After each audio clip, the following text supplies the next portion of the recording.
Hoje, os principais jornais do país trazem como a principal manchete a acusação apresentada pelo Ministério Público Federal contra o jornalista, redator-chefe, editor-chefe do portal The Intercept, Glenn Greenwald. Foi denunciado ontem pelo Ministério Público Federal por uma série de crimes atribuídos a ele no episódio da divulgação daquelas conversas, divulgação que ficou conhecida como Vaza Jato.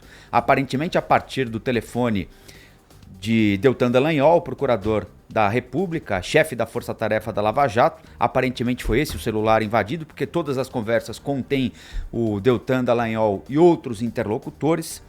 Aquele episódio marcou, sem dúvida alguma, um ponto de inflexão. Se não na Operação Lava Jato não foi suficiente para isso, não havia nada ali tão contundente que fizesse a operação mudar de rumo, mas houve sim a descoberta por partes do país de diálogos que, no mínimo, suscitaram alguma discussão. São diálogos legais? Se são legais, são éticos? É essa mesma participação que um juiz, no caso Sérgio Moro, deve ter em um caso? Eu não tenho dúvida que isso possibilitou e abriu uma brecha, e aqui não entro no mérito se foi certo ou errado, mas abriu uma brecha para discussão sobre a segunda instância no Supremo Tribunal Federal. Acho que abriu uma brecha para aprovação da lei de abuso de autoridade, abriu uma brecha para discussão sobre juiz de garantias.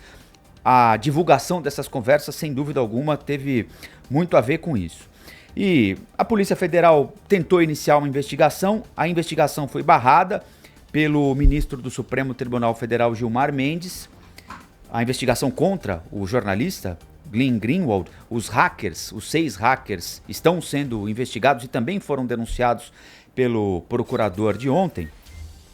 Mas houve a surpresa a partir do momento em que o Glenn Greenwald foi denunciado por uma série de crimes atribuídos a ele. E a discussão que se faz nesse momento, houve uma repercussão tremenda disso tudo.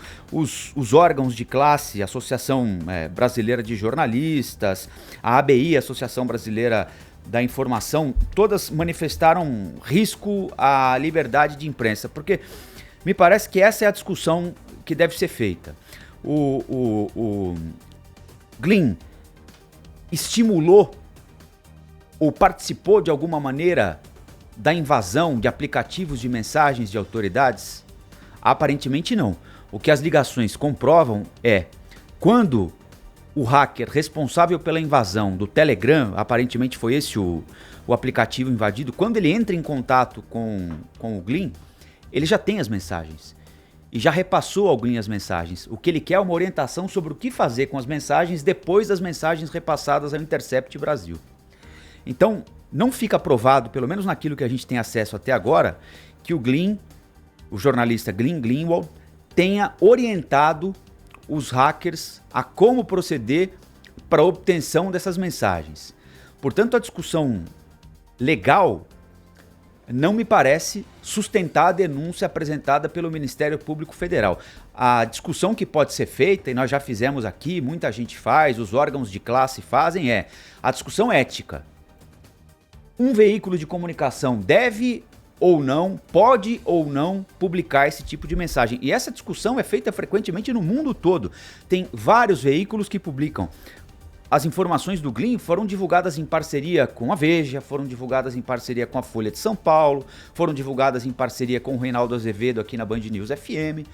Tem gente que acha que elas não devem ser divulgadas porque podem ser fruto de crime. Ou certamente são fruto da invasão de um aparelho celular de alguém. Essa é uma discussão ética, correta, justa, deve ser feita permanentemente pela categoria. Agora, do ponto de vista legal, não me parece existir um crime que sustente a denúncia apresentada pelo procurador.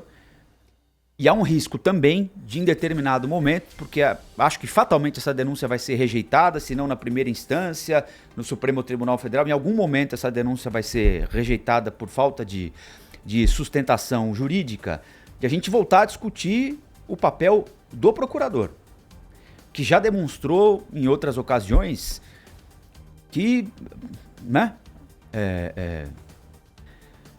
procura atender um lado específico. Ele já denunciou, por exemplo, o presidente da OAB, naquele episódio contra o juiz Sérgio Moro, já denunciou em uma oportunidade o ex-presidente Lula, quando o ex-presidente Lula era presidente da República ainda, por ter usado dinheiro de verba social para gerar superávit primário. Então, as coisas precisam ficar bastante claras para a gente não acusar alguém de atuar a partir de viés ideológico e deixar o rabo balançando para fora, né?